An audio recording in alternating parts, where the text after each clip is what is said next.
Il est 13 h, bonjour à tous, merci de votre attention. Voici les titres à la une de l'actualité ce samedi.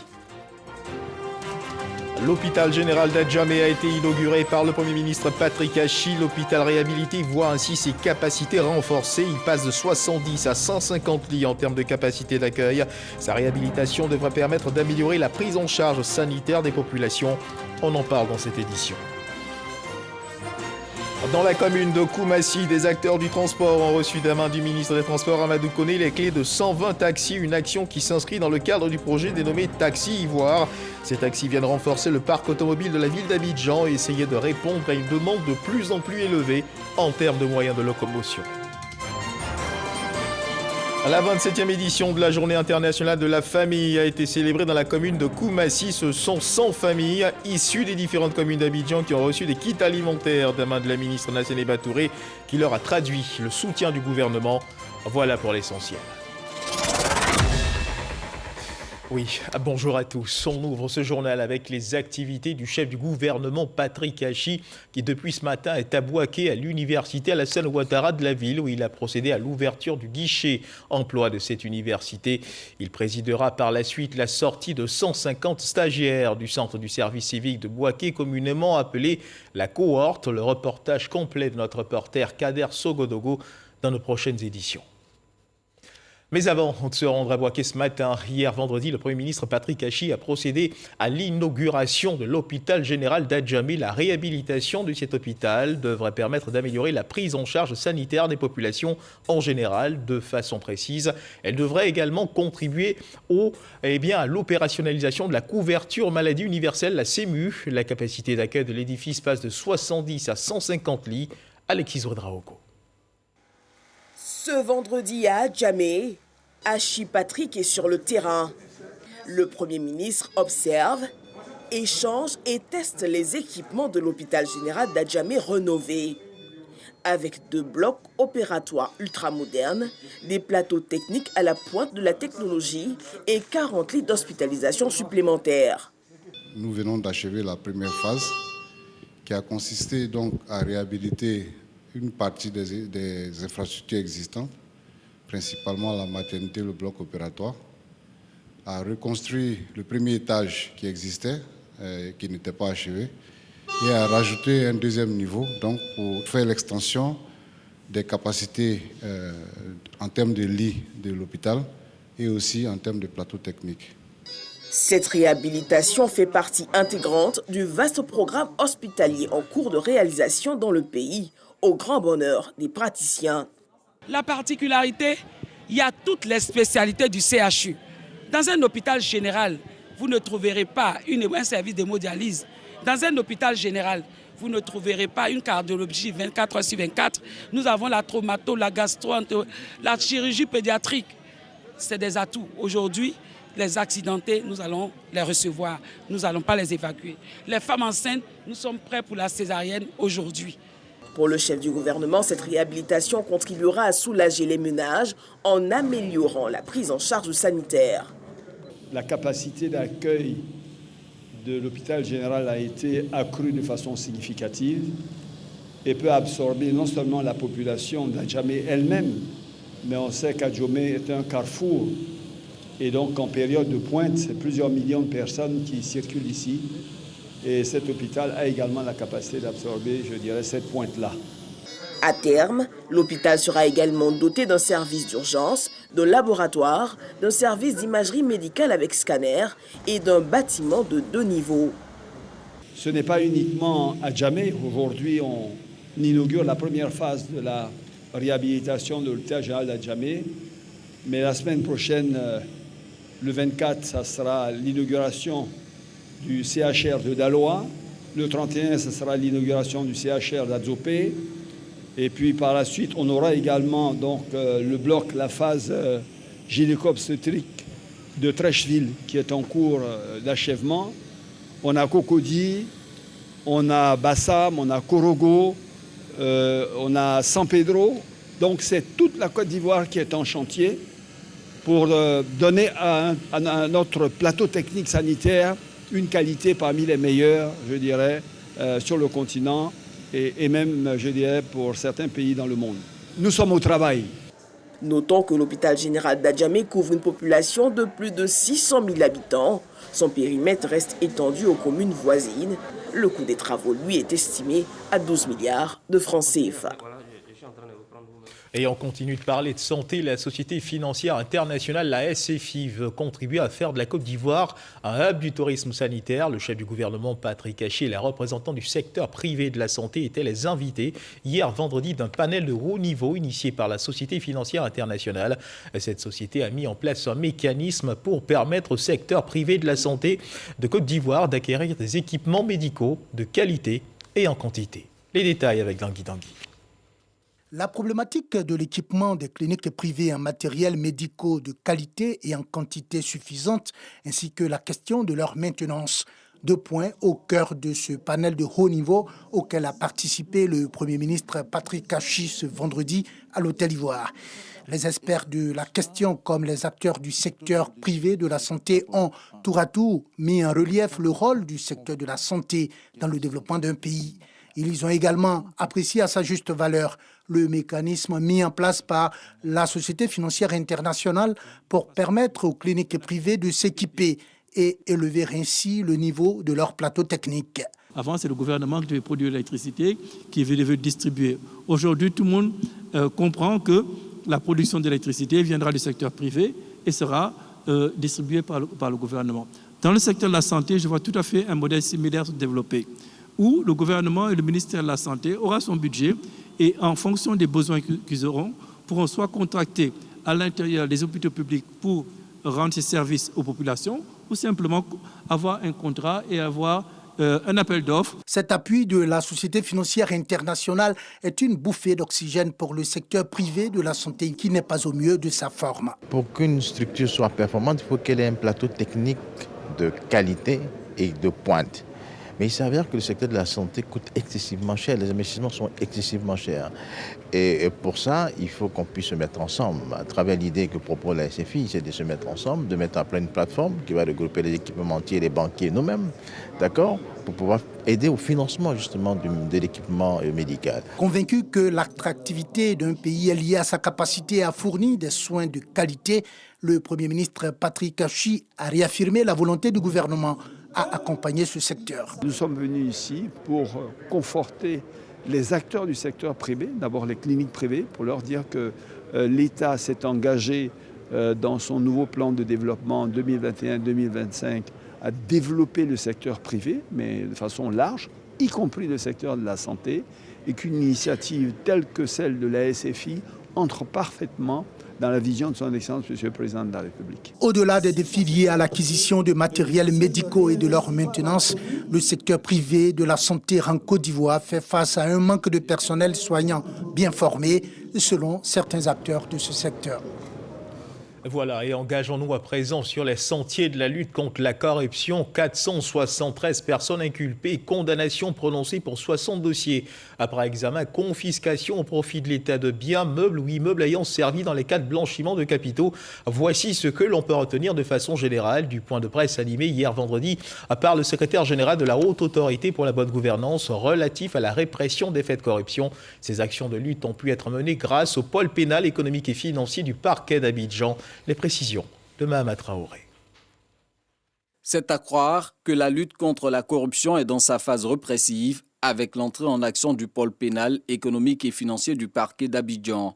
Sur la base de plaintes et de dénonciations et après enquête du dit pôle, 473 personnes ont été inculpées pour des faits de corruption, d'enrichissement illicite, blanchiment d'argent et de détournement de deniers publics. 60 dossiers concernés ont déjà connu une décision de justice. Sur les 60 dossiers jugés par le tribunal de première instance d'Abidjan, on note 7 condamnations pour corruption et infractions assimilées, 32 condamnations pour blanchiment de capitaux, 21 condamnations pour délits économiques divers. Le tribunal a ordonné la confiscation au profit de l'État de Côte d'Ivoire des biens meubles et immeubles ayant servi à commettre ces infractions ou étant les produits tirés de ces infractions.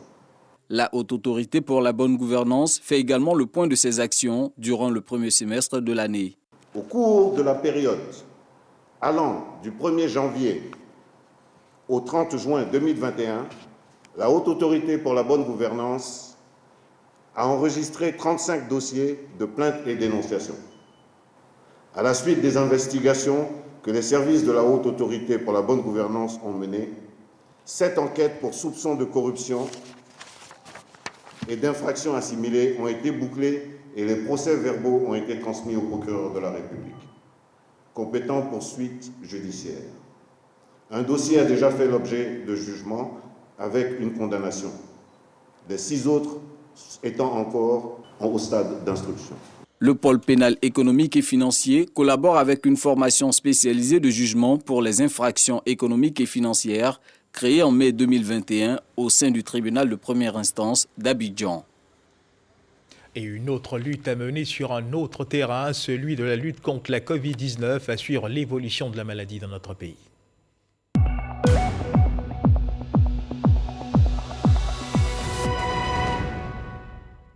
Le ministère de la Santé, de l'Hygiène publique et de la couverture maladie universelle a enregistré hier, vendredi 16 juillet 2021, 60 nouveaux cas de Covid-19 sur 2634 échantillons prélevés, soit 2,3% de cas positifs, 26 guéris et 1 décès.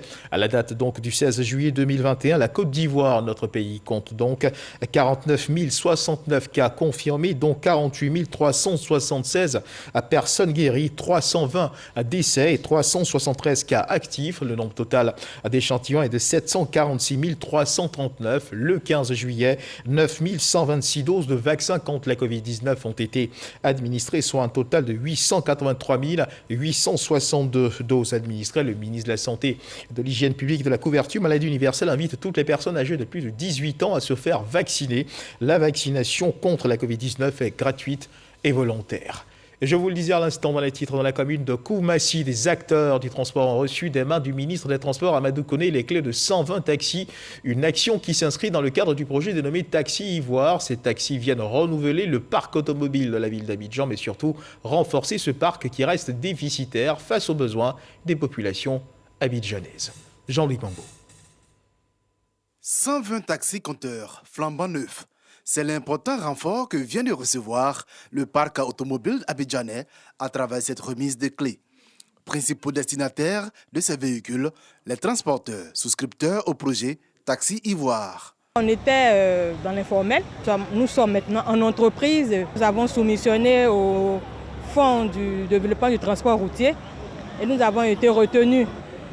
Nous pensons que ça a été une belle expérience. Des transporteurs heureux de recevoir ces véhicules, mais surtout conscients de la responsabilité qui leur incombe, celle d'assurer la sécurité des populations à transporter dans leurs taxis. L'État, avant de remettre les véhicules, d'abord prend le soin de former tous les conducteurs qui vont conduire ces véhicules sur le plan professionnel, sur le plan de l'accueil des clients, sur le plan de sécurité routière. Nous souhaitons que ce qu'ils ont appris puisse être mis en œuvre pendant qu'ils sont en train de travailler, pour que les populations sentent, à travers la sécurité qu'elles vont avoir, que véritablement les choses commencent à changer au niveau donc, du transport routier en Côte d'Ivoire. Ce sont au total 470 taxis compteurs neufs qui ont été mis en circulation depuis la mise en œuvre du projet Taxi Ivoire. Un projet qui veut donner une vision nouvelle du taxi.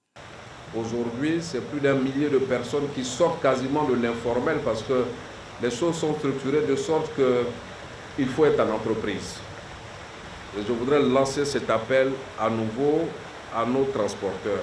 Il faut sortir de l'informel pour rentrer dans le formel, pour pouvoir disposer de tous les moyens qui sont mis en œuvre avec l'accompagnement du secteur privé, que vous puissiez avoir donc des outils beaucoup plus adaptés, de meilleure qualité, avec une rentabilité plus assurée. Le ministre a également lancé un appel aux entreprises de transport bénéficiaires du projet afin qu'elles intègrent les méthodes de gestion rigoureuses et modernes. Le projet Taxi Ivoire, rappelons-le, est réalisé en partenariat avec des Ivoiriens de la diaspora. Voilà, le ministre au volant d'un de ces véhicules. Et puis l'actualité, c'est aussi cette autre bonne nouvelle. Bientôt, 100 000 jeunes, femmes et hommes, pourront réaliser leur projet en Côte d'Ivoire grâce au développement d'un modèle d'affaires innovant axé sur la durabilité. C'est un soutien du programme des Nations Unies pour le développement apporté au gouvernement ivoirien à travers 3 ministères. Le protocole d'accord avec ces ministères vient d'être signé. Les précisions de Walter Amadou Ouattara. Cette signature de convention porte sur plus de 3 milliards de francs CFA par an. C'est le soutien que le PNUD, Programme des Nations Unies pour le développement, va octroyer à la Côte d'Ivoire afin d'aider à la création de 5000 entreprises. Ces entreprises doivent générer plus de 100 000 emplois pour des jeunes hommes et femmes sur une période de 5 années. Nous n'avons que 3 jours dans la vie. Il y a hier, aujourd'hui et demain. C'est donc aujourd'hui, tout de suite, qu'il nous faut donner aux jeunes et aux femmes les moyens de leur autonomisation. Dr Kofi Nguessan, ministre de l'Enseignement technique, de la formation professionnelle et de l'apprentissage, Félix Anoblé, ministre de la promotion des petites et moyennes entreprises, de l'artisanat et de la transformation du secteur informel, ainsi que Mamadou Touré, ministre de la promotion de la jeunesse, de l'insertion professionnelle et du service civique, se félicitent de la signature de ce protocole d'accord. En effet, dans le cadre de cet accord, le PNUD et les ministères impliqués contribueront à créer les conditions afin que les jeunes puissent travailler sur leurs différents projets visant à transformer leurs idées en structures opérationnelles. Cette cérémonie de signature vient témoigner une fois de plus de la qualité de la coopération entre les Nations Unies et la Côte d'Ivoire. C'est pourquoi je voudrais saluer et encourager votre dévouement et votre engagement à l'égard de ce programme qui revêt une importance capitale pour la Côte d'Ivoire au regard de son impact positif sur l'employabilité et l'autonomisation des jeunes. La signature du protocole d'accord de ce jour augure de perspectives meilleures qui permettront, à ne point douter, de revitaliser l'innovation entrepreneuriale et renforcer la synergie autour de l'entrepreneuriat des jeunes. Cette convention, qui s'inscrit dans le cadre du projet Soutien à l'innovation entrepreneuriale des jeunes hommes et femmes en Côte d'Ivoire, vient pour renforcer les efforts du gouvernement qui ont entre autres permis l'insertion socio-économique de 60 000 jeunes à travers le financement des activités génératrices de revenus par le biais des opérations Agir pour les jeunes. Et en attendant que ces emplois prennent forme, la 27e édition de la Journée internationale de la famille a été célébrée dans la commune de Koumassi. Ce sont 100 familles issues des différentes communes d'Abidjan qui ont reçu les kits alimentaires des mains de la ministre Nassene Batouré qui leur a traduit le soutien du gouvernement. Salima Toudia. C'est un geste simple mais chargé de soutien et d'espoir pour ces familles. Elles sont 100 à avoir été sélectionnées dans les différentes communes d'Abidjan pour recevoir des mains de la ministre Nassene Batouré des lots de kits alimentaires, un don du gouvernement à la faveur de la célébration de la Journée internationale de la famille.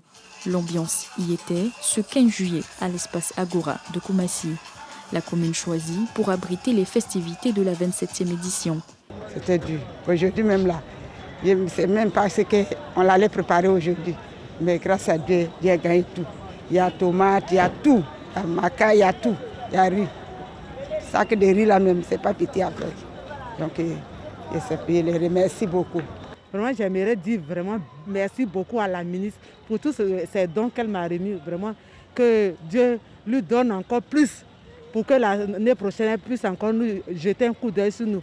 Vraiment, on n'avait rien. Mais aujourd'hui, elle a fait que vraiment, on est très heureux.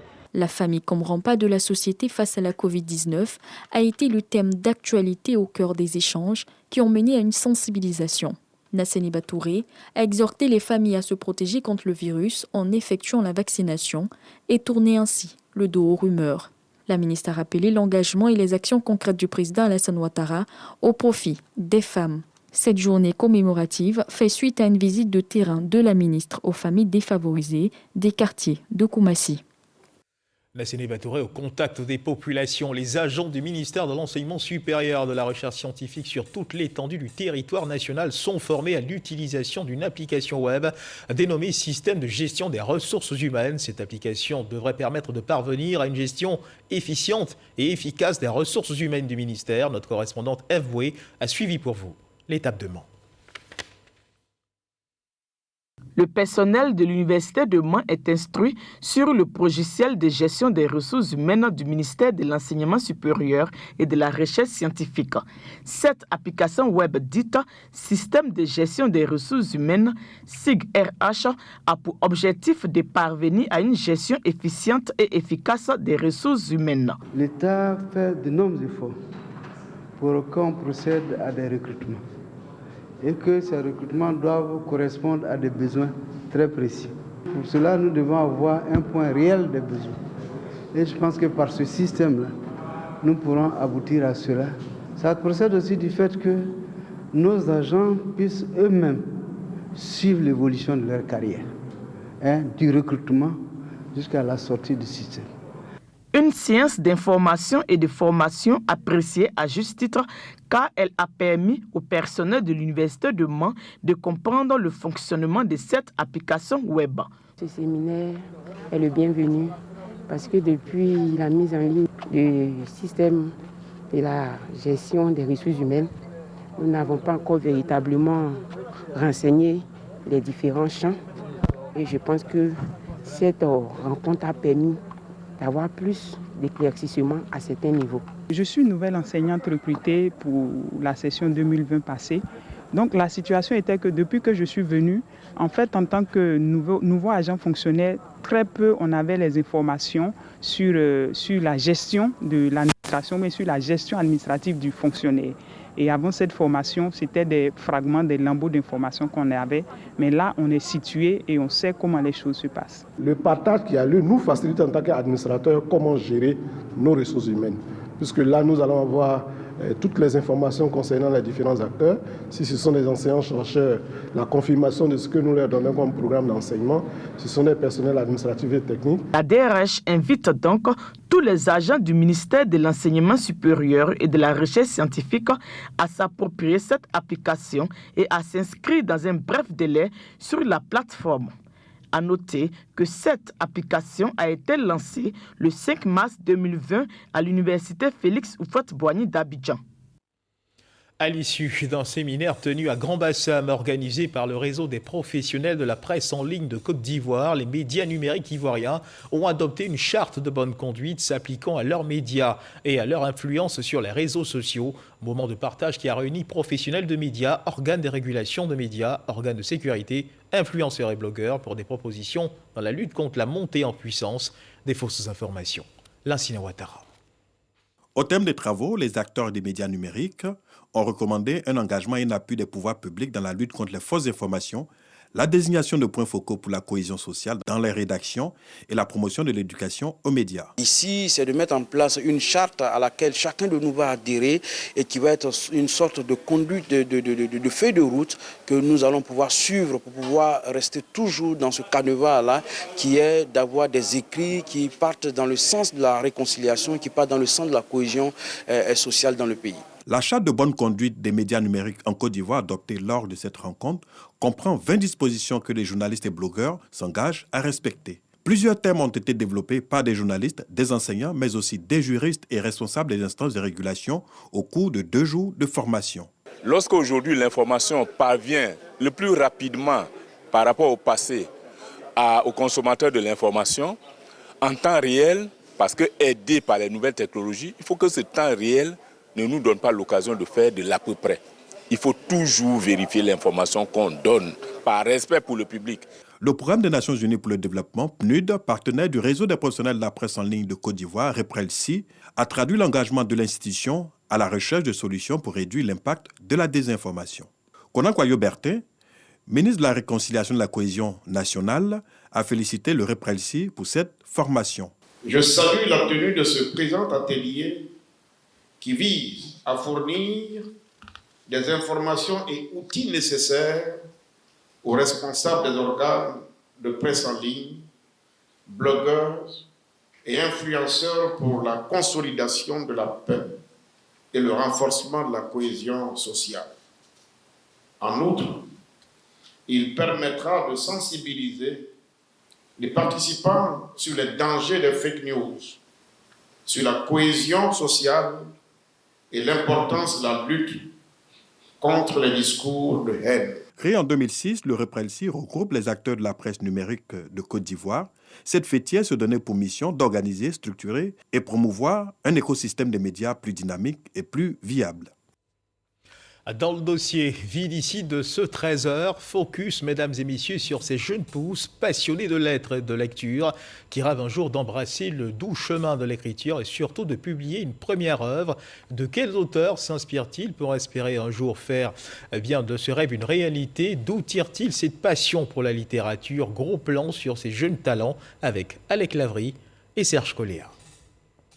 Depuis sa tendre enfance, le livre la fascine. Dans une bibliothèque, une librairie ou dans tout autre espace littéraire, Marie-Pascale Ozoa baigne dans un univers familier. Aux fêtes de Noël, aux anniversaires, nos parents nous offraient toujours des livres dans les cadeaux. Et il y a aussi mon grand-père. Il avait une bibliothèque qui nous interdisait de toucher, sous prétexte qu'il y avait un trésor à l'intérieur. Et c'est en grandissant que j'ai cherché à découvrir, mais de quel trésor? Je ne me rappelle plus trop du livre qu'on ne pouvait pas toucher. Du coup, je me suis dit, bon, je vais lire tous les livres, de sorte à trouver le fameux trésor tant caché. Et au fur et à mesure, en lisant, je me suis rendu compte que le trésor n'était pas dans un livre, mais dans tous les livres. Aux âmes bien nées, la valeur n'attend point le nombre des années, dit-on. L'étudiante de 21 ans s'affirme aujourd'hui comme un talent en pleine éclosion.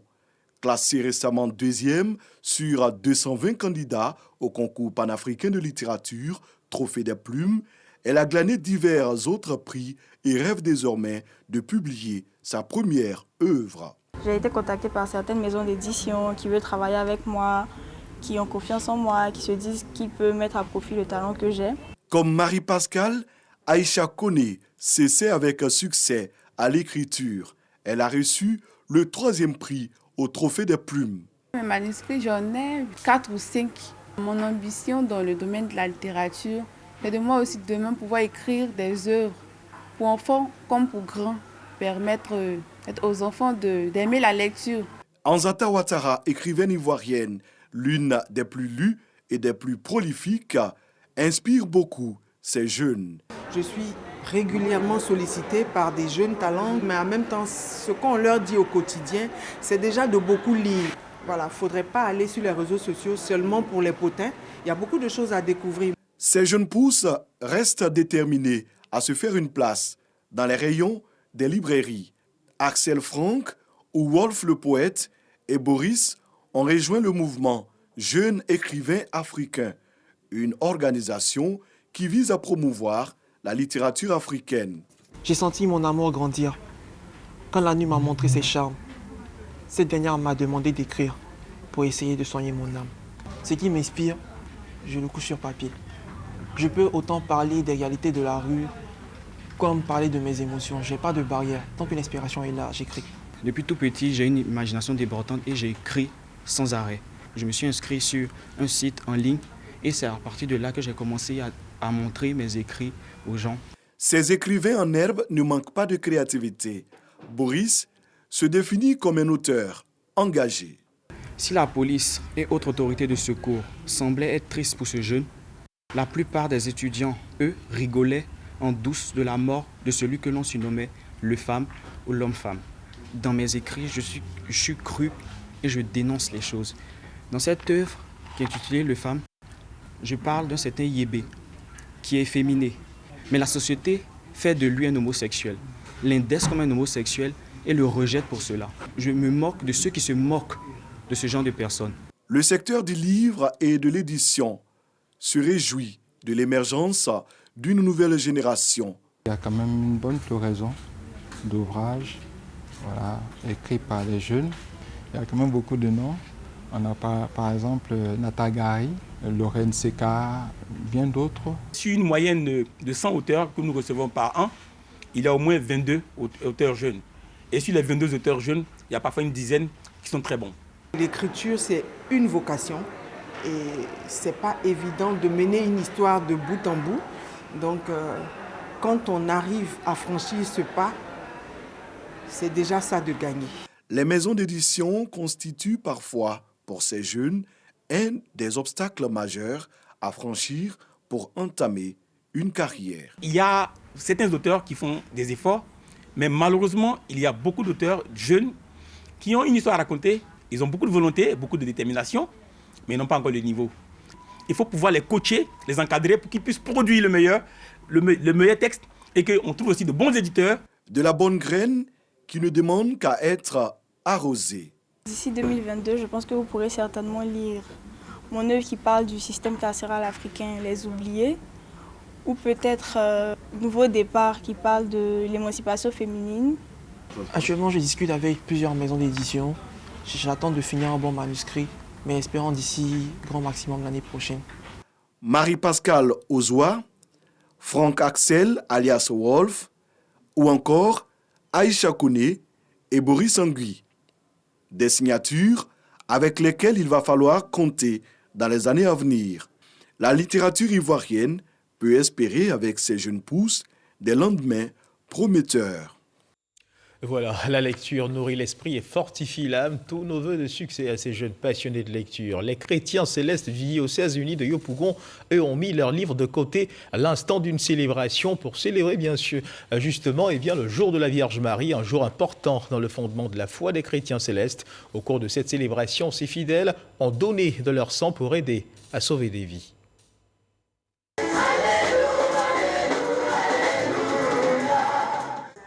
Le jour de la Vierge Marie est célébré tous les premiers vendredis du mois de juillet. Cette fête, en souvenir de la Vierge Marie, fait partie intégrante des grandes célébrations dans l'Église du christianisme céleste. Et l'importance de la Vierge Marie pour la foi céleste remonte au premier jour de l'Église du christianisme.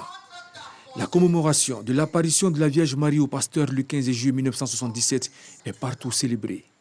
Dans le diocèse uni de Côte d'Ivoire, dirigé par le vénérable suprême évangéliste Akakwame Justin, l'événement a été marqué par une opération de collecte du sang pour sauver des vies. Comme l'indique le thème, Christ sauve l'humanité en donnant son sang. Imitons-le. Quand nous savons que les femmes meurent en couche, faute de sang, nous savons qu'il y a des frères qui ont besoin de sang, ils en meurent pour cela. Nous avons trouvé que le seul don que nous pouvons faire à l'État de Côte d'Ivoire, au monde, à la population ivoirienne, c'est de donner notre sang. Nous avons pensé à notre Seigneur, le Christ, qui a fait don de son sang pour que le monde entier soit sauvé. Plusieurs poches de sang ont été collectées. Chaque premier vendredi de juillet est célébré comme le jour de la Vierge Marie par un office de la complète assemblée des fidèles par l'intermédiaire de l'Église du christianisme céleste dans le monde. Commentaire signé Abou Sanogo, c'est la fin de ce journal. Je vous retrouve ce soir à 23h pour la dernière édition de cette journée. Dieu garde la Côte d'Ivoire.